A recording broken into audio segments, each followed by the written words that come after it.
안녕하십니까. 명쾌한 구독자 여러분, 이정환 의사입니다. 여러분, 계절이 보통 3월, 4월쯤 되면은 환자분들이 어떤 환자분들이 많이 오냐면 비염 환자들이 많이 옵니다. 비염이나 천식이나 알러지 환자들.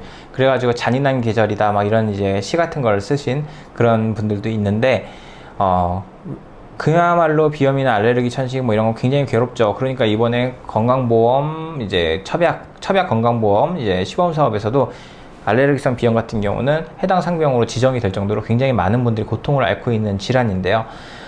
이 부분에 대해 가지고 어떤 환자분이 치료를 한번 받으러 오셨는데 비염이나 이 부분으로 해가지고 이제 치료를 받고 싶은데 자기는 이게 치료가 안 되는 질환으로 알고 있다 라고 해서 오셨어요. 그래서 왜 그러시냐고 했더니 빈코 증후군이라고 들어보셨냐 하더라고요. 그래서 빈코 증후군이라는 게 뭐냐면 비염이나 어떤 증상이 있을 때 이 비갑계라고 하는 부분이 있어요. 이제 코 안에서 어떤 이제 그 수분 조절이라든가 여러 가지 이제 뭐 방어 역할이라든가 이런 거 하는 이제 비갑계라는 부분인데 그 부분이 문제가 됐을 때 수술을 하면서 그 부분이 너무 축소를 하거나 절개를 하거나 이런 과정에서 과도하게 돼가지고 한말 그 부분이 공동화 이렇게 비어버린 거예요.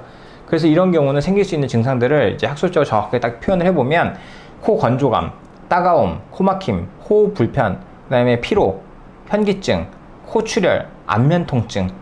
그래서 보통 비염 있는 분들 뭐라고 해요? 이 코를 확 어떻게 해버리고 싶다 막 이러고 확 뚫어버릴 수 있는 게 있으면 했으면 좋겠어요 막 이렇게까지 얘기를 하는데 실제로 뚫려버린 겁니다.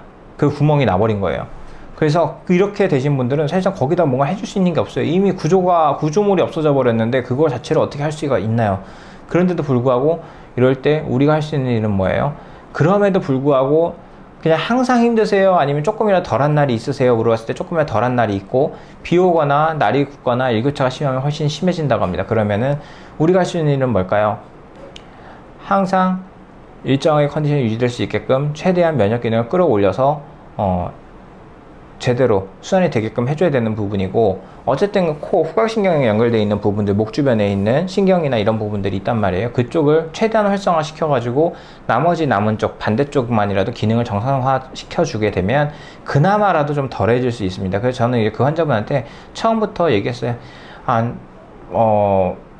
누구나 한의원에 오거나 어떤 이제 의원에 가거나 양방이고 한방이고 치료를 하면 100% 낫는 걸 원한다고는 보통 표현을 하는데, 제가 봤을 때 이거는 한 우선 50% 정도를 목표로 하고 일단은 많이 불편한 기간을 조금이라도 줄여 나가자. 그래서 1년 365일 중에서 지금 현재 300일 정도가 불편하다고 한다면 그러면은 그거 갖다가 200일로 줄여보고 그 다음에 100일로 줄여보고 요 정도까지만 해도 좀 괜찮지 않겠느냐 해가지고 치료를 열심히 하고 있는데, 여기 면역 기능을 상승시키는 것만이 정답이니까요. 음식부터 시작해서 특히나 이런 분들은 염증이나 이런 거에 훨씬 더 취약하기 때문에 당이 들어간 음식들, 그 다음에 당이라고 하면 뭐 설탕 이것만 생각하는데 그게 아니고요. 탄수화물이나 단백질도 과다 복용하게 되면 당연히 당으로 저장이 됩니다.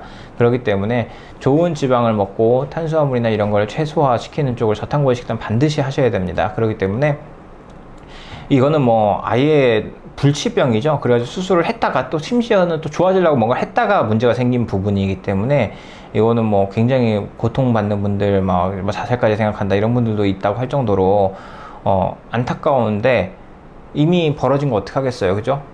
이미 벌어진 거 어쩔 수 없으니 지금부터라도 할 수 있는 최선을 다해야겠죠. 우리에겐 밝은 미래를 생각하며 살아야 되는 의무가 있으니까. 그렇기 때문에 여러분 어쨌든 간에 면역기능 최대한 올리고 염증이 최대한 덜 생기게끔 하고 그렇게 하는 쪽으로 나가야 되는 거니까요. 우선이라도 당장 이 코를 확 어떻게 해버리고 싶다는 생각이 들어도 수술은 최대한 조심하고 신중하게 선택하셔야 되고요. 이미 수술에서 부작용이 생겼다고 한다면 그게 최소화될 수 있게끔 어떻게든 간에 조치를 하셔야 되는 겁니다. 그렇기 때문에 안타깝지만 어쨌든 힘내서 치료를 해봤으면 좋겠고, 나중에 제가 이분한테 한 최소한 2달 정도는 치료하면서 어느 정도 경과가 되는지 한번 봅시다라고 얘기를 했는데, 2달이든 석 달이든 지나고 나서 어느 정도까지 좋아졌는지 아니면 실패를 했는지 그것도 한번 제가 유튜브로 한번 찍어보도록 하겠습니다. 구독, 좋아요, 알림 설정 부탁드립니다.